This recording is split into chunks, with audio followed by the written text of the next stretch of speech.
Again, the coach comes out of me and it's like, all right, if you're going to challenge me, I'm going to do it. And I said that from day one. You know, we started doing updates, my sister and I, on Facebook about what's going on and how real it is. And people are like, man, how do you do it? And I said, how else would I do it? My favorite food at the nursing home right now, they've got a Philly chicken sandwich that's just to die for. Right now, I'm more of a classic rock guy, 70s, 80s, Styx, Poison. In the 90s, I was more of a country guy, but to me now, country all sounds the same. You can't tell who's who. And I prefer back in the Garth Brooks and Toby Keith and all that stuff. So I also DJ'd about 6 years of my life as a karaoke DJ. And so you have to kind of play to everybody. And I got to know a lot of different things. I never made it through college, you know, too much extracurricular activities. I went to school for communications and I did a little college radio and stuff. But my main thing was retail. I worked in grocery stores. I got about 15 years grocery stores experience, which led me into working for Frito-Lay as a chip vendor. I've worked at a local organic flour mill. I worked at high school as the food service supervisor. Throughout all this, the thing I did the most and loved the most I got 25 years in football and 23 in basketball as coach. So coaching is the favorite thing I've ever done in my life. I was an assistant football coach for about 25 years. Head coach was there for 20, and we just, you know, I was just the next in line. And then basketball, I did about 23 years. A lot of the boys, assistant all the way up the line. And then in 2012, I was hired as the head girls basketball coach on the varsity level at our high school. And just amazing. I just loved it. Yeah, you know, a lot of it was like the preparation, the game planning, and then making adjustments. Okay, you know, so you might go into a game thinking, oh, I got this guy beat, and he adjusts, and then you have to adjust. So it's kind of the chess match. We won a couple conference championships, and not that it's that when I took over the program, they were like the laughing stock. And within 5 years, we were winning conference championships. The reward you get out of seeing something that you taught these people how to do carry over to the game, it's like, hey, that's pretty cool. In a basketball game, we may have problems breaking a press, you know, getting into our offense, stopping the other team on defense. Well, now, my press break, my offense, my defense is all right here. And I have to tell myself, you know, first of all, okay, we can get through this, you know. But my struggles that I had in sports are now in life. I was a type 2 diabetic, and I call myself a bad practicing diabetic back then. Donuts, cookies, supersize your meal, you know. I didn't worry about it. I skipped some meds, skipped some appointments, you know. I didn't feel bad. Diabetes is a son of a gun because you don't always feel bad, you know, and I just, what the hell, you know? Am I gonna worry about it or am I gonna have a donut? Oh, I'm gonna have a donut. It caught up with me. As I learned more about diabetes, it attacks your legs and your eyes. I'm blind in one eye, I can't see out of the other. And obviously the legs are gone. So 2020, I had met with nephrology and a kidney doctor, and he started talking about dialysis and kidney function and all that. All of a sudden, I went from stage 3 kidney failure to stage 5, like overnight.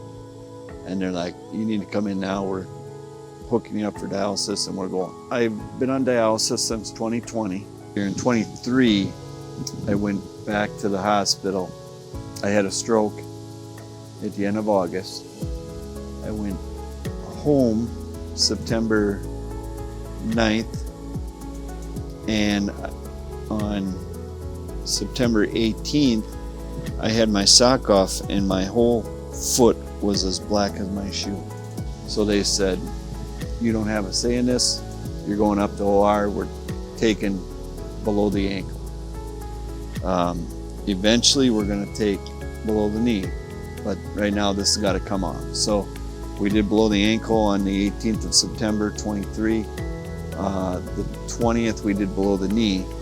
And they tried to save it, but my muscles and vessels were just mush, is what the doctor said. So then we went above the knee. Through that, I developed a pressure wound over here, and January 30th, we took this side. Again, the coach comes out of me, and it's like, all right, if you're gonna challenge me, I'm gonna do it.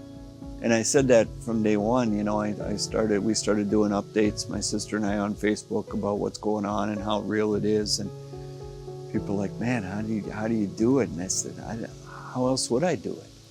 I've got 3 kids that I wake up every day or on my bad days saying they're the reasons I'm doing this.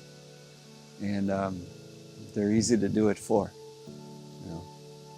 And then, you know, I've got this goofy thing, Team 33. I was number 33 every time I had a chance. It's my favorite number. And so what we did is we sold this merchandise, and then my sister and I took the proceeds, and we're going to give it to a diabetes research or something just to help. But so I've got this whole thing out there, this Team 33 people that I didn't even know that like bought shirts and stuff to support the thing. So my support system is easy to work for. After, you know, the amputations and the scars and everything, doctor at the time, Dr. Bros, started talking about prosthetics and the whole process. And so she had suggested Limb Lab here in La Crosse. And I was so impressed I think it was within the hour, I heard back from Ryan himself. I was really amazed with the technology they use. You know, he's scanning my limb and measured me for a fitting right away. We started on the left, on the below the knee.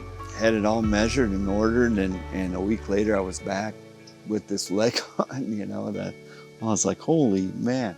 And the communication was just amazing to me, you know, because as you know, it's so unknown, you know, to stand the first time or even put the leg on. It's like, well, how's this going to be like? And he talked me through it. He gave little different like sayings or things that I should focus on to help make it easier.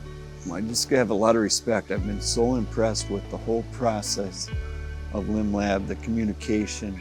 If I have an issue or a question, I just have to pick up the phone.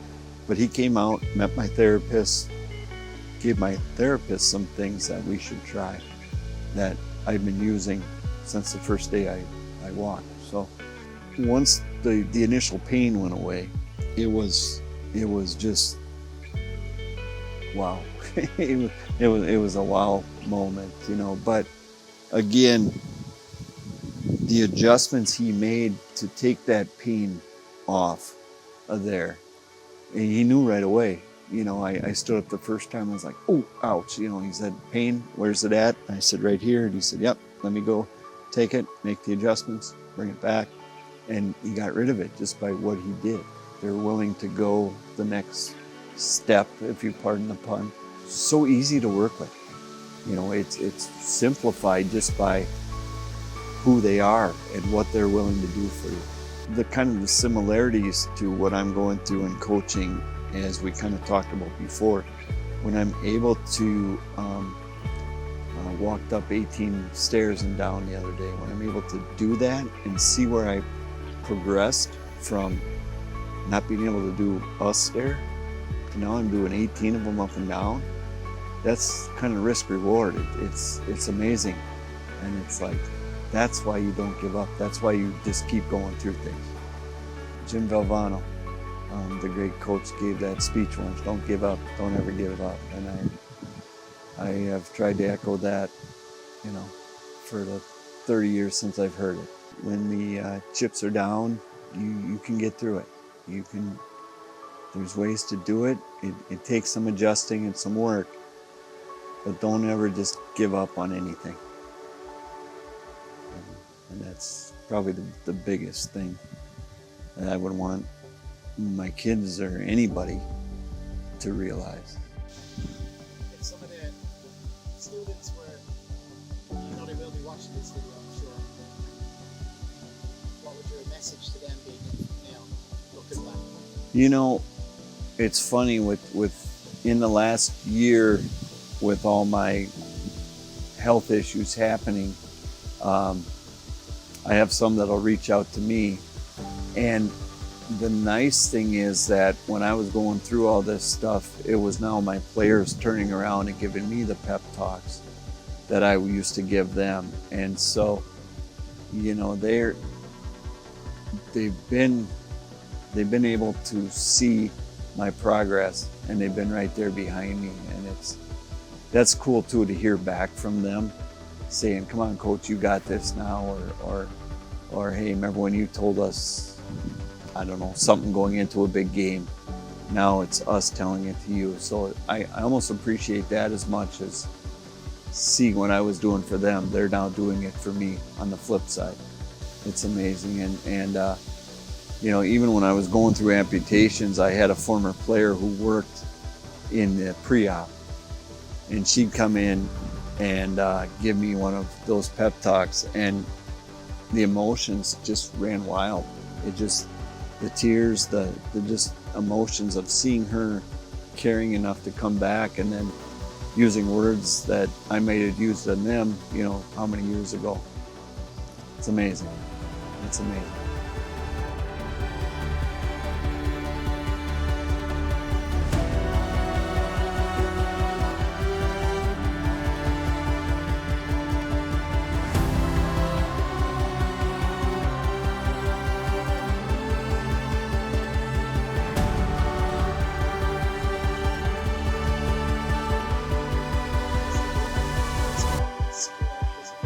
One specific, I get an eye injection, and I had a young nurse there, and they always put different numbing drops in, and so you always have to look up, look down, this and that. So she says, "Okay, look up at the ceiling," and I did, and she says, "Okay, look down at your toes," and I didn't have my legs on that day. And I said, "What?" So that was probably the most funny one,